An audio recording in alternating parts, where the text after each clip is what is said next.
Dusty Hagerud is an award-winning puppeteer and a member of the Basket Nation. He's been designing, creating, and performing puppets for over 20 years. That's a long time.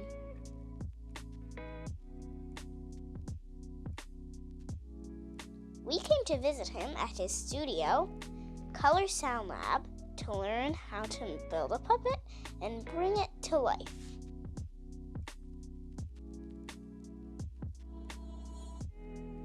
So cool.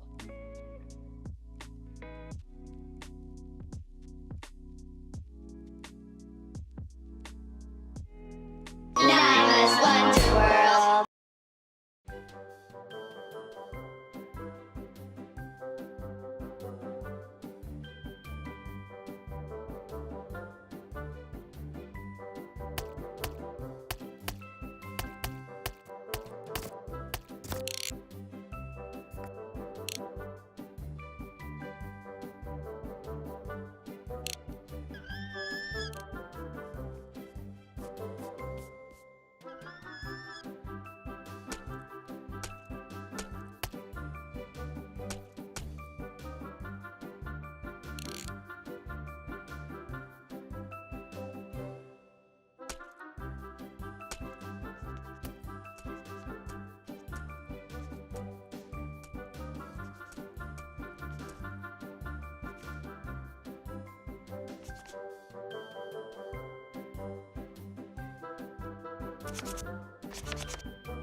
My turn to try. I want to make one too.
monster too.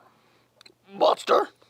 We are not monsters. We are creatures of undefined origin. Sorry about that, guys. That's okay.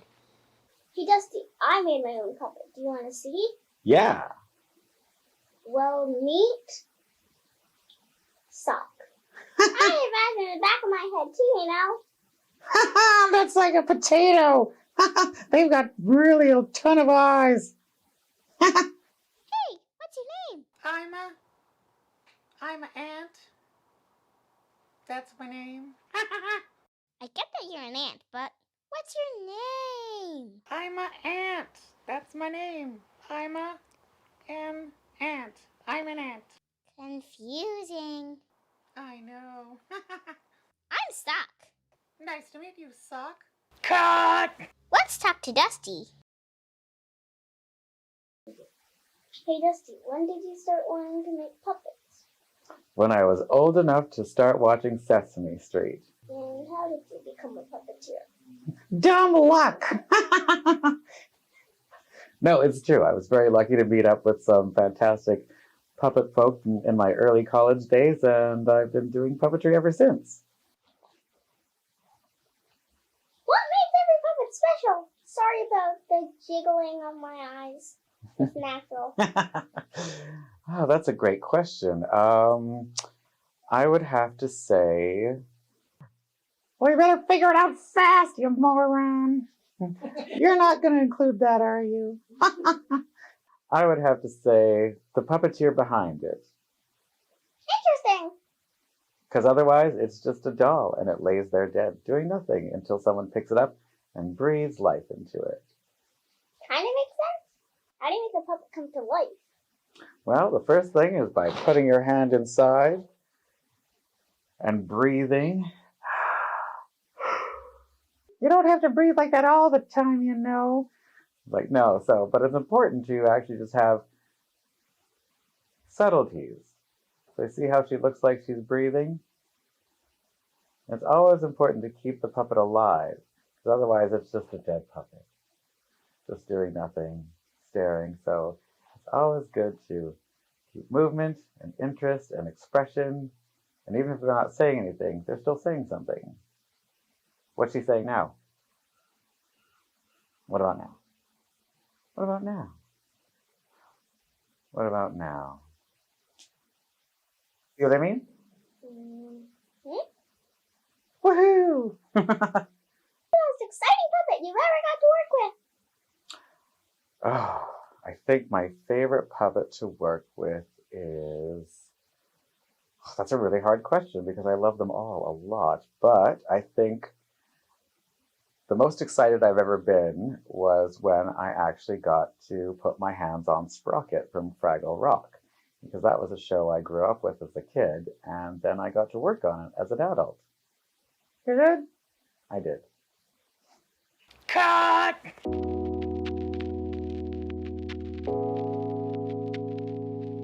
Time for a book review.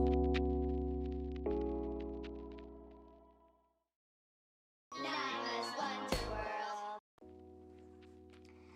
Hi, my name is Mischa, and I am in grade 1. And this is the book that I've read, Mimi and the Cutie Catastrophe. And who wrote it is Shauna J. Grant. The book is about Mimi wanting to try to be somebody else and not focusing on herself. So this is the first outfit that she becomes a superhero. And this is the outfit that she squirts out.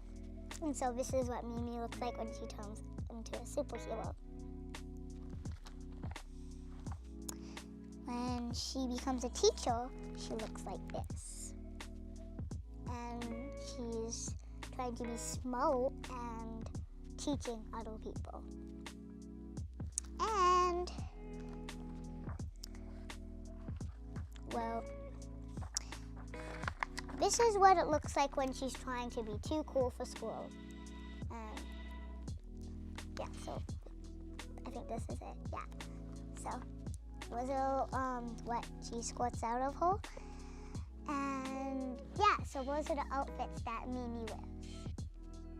Thank you for listening, and remember to subscribe. Bye. And what I thought about this book is that I like the details that they put it into this book, and I'm going to tell you some about the characters. So Penelope is Mimi's like plushie or something. I'm not sure what it's called, but you know. So anyway, and she picks outfits for Mimi, and Mimi, everybody calls her cute, and she doesn't like being cute. And she wants to try to be somebody different, so she doesn't always have to be, hey, you're so cute, when people call her that. So she's trying to be different people so they can stop calling her so cute. So first, she became a superhero, and she, like, it's hard to explain, but, like, she, wanted to be like strong and help people, and so she like tried to pick up this boxes of books, and she wasn't strong, and she accidentally dropped the books on the floor, and then she was a bit sad what happened, so then she ran away, and she saw her friend, and then she said, wow, she's so smart, and then she had a good idea. She wanted like to become a teacher, so she could be so smart. So she, you know, the plushie like made something, and then she turned into a teacher, and then she was like trying to be smart, and then she saw her other friends, and they were like so cool, and she was like, hey, I want to be cool. So then he like asked her plushie again to turn her into somebody cool. So then she became cool, but then she was forgetting about being herself, and she left Penelope alone, and because she like wanted to be cool, and she's like, big girls don't have like these plushies or something. So like she tried to be cool. And then Penelope was sad, and she was sad. And then she ran back and said, I'm so sorry, Penelope. And Penelope said, it's okay, but you have to try to be yourself.